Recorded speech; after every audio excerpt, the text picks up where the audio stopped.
வணக்கம். சித்தகேர் உணவே மருந்து மருந்தே உணவு.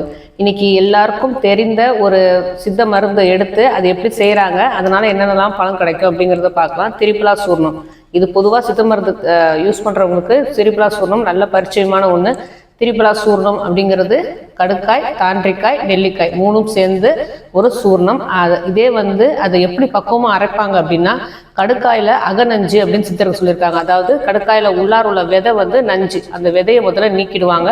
அதே மாதிரி தான் தாண்டிக்காய், நெல்லிக்காயில் அதை வெயிலில் உலர்த்திட்டு அது காய்ஞ்ச பிறகு காற்று புகாத மண் குடுவிலையோ இல்லை கண்ணாடி குடுவையிலையோ அதை மூடி வச்சுட்டு அது நல்லா காய்ந்த பிறகு அது நல்லா காய்ந்து கெட்டியாயிடும். அதுக்கப்புறம் அதை எடுத்து பசு நெய்யில் வறுத்துட்டு சூர்ணமாக ஆக்கி வச்சுப்பாங்க.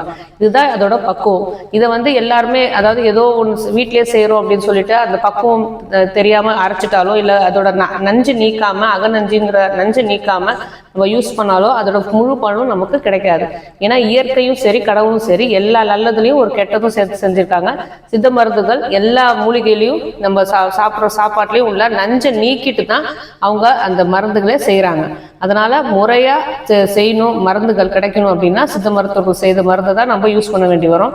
அதே மாதிரி கடுக்காய், தாண்டிக்காய், நெல்லிக்காய் மூணும் சேர்ந்த இந்த திரிபலா சூர்ணம் பொதுவாக எல்லாரும் அதாவது நைட்டு தூக்கம் வரல, நீரிழிவு நோய்க்கு பொதுவானது, இது சரியாகிறது, அது காலையில் மோஷன் ஃப்ரீயாக போகுது, தலைவலிக்கு நாங்கள் அதை குடிக்கிறோம் அப்படின்னு சொல்கிறாங்க. எதுக்கு யார் யாருக்கு எவ்வளோ அளவு எந்த எந்த முறையில் சாப்பிடணுங்கிறத ஒரு சித்த மருத்துவர் அணுகி அவங்களால சொல்லப்பட்ட அட்வைஸ் பேரில் தான் நம்ம எடுத்துக்கணும். பொதுவாக இதை எடுத்துக்கலாம், ரொம்ப நாளைக்கு எடுத்துக்கவும் கூடாது. ஏன்னா தொடர்ந்து இதை சாப்பிட்டுட்டே பல வருடங்களாக சாப்பிட்டுட்டே வந்தாலும் பல பிரச்சனைகள் உருவாக சான்சஸ் இருக்குது. அதனால் ஒரு வெதவெதப்பான தண்ணியில் இந்த இவ்வளோ பக்குவப்பட்ட முறையாக செய்த திரிபலா சூர்ணத்தை வெதவெதப்பான தண்ணியில் ஒரு ஸ்பூன் போட்டு நைட்டு குடிச்சிட்டு வந்தாங்க அப்படின்னா உடலை சுத்தி செய்யறதுக்கு ரொம்ப யூஸ்ஃபுல்லாக இருக்கும். அதே மாதிரி காலையில் ஃப்ரீயாக மோஷன் போகும், நல்லா இரவு நல்லா தூக்கம் வரும். இதே தொடர்ந்து நிறைய நாள் செய்யவே கூடாது. சித்த மருத்துவர் அணுகி அவங்களோட ஆலோசனை பேரில் எவ்வளோ நாள் எந்த அளவு எடுத்துக்கணும், எந்த அனுபானத்தில் எடுத்துக்கணும் அப்படிங்கிறத செஞ்சுட்டு அதை நம்ம தொடர்ந்து எடுத்துக்கலாம். ஆரோக்கியமாய் வாழ்வு.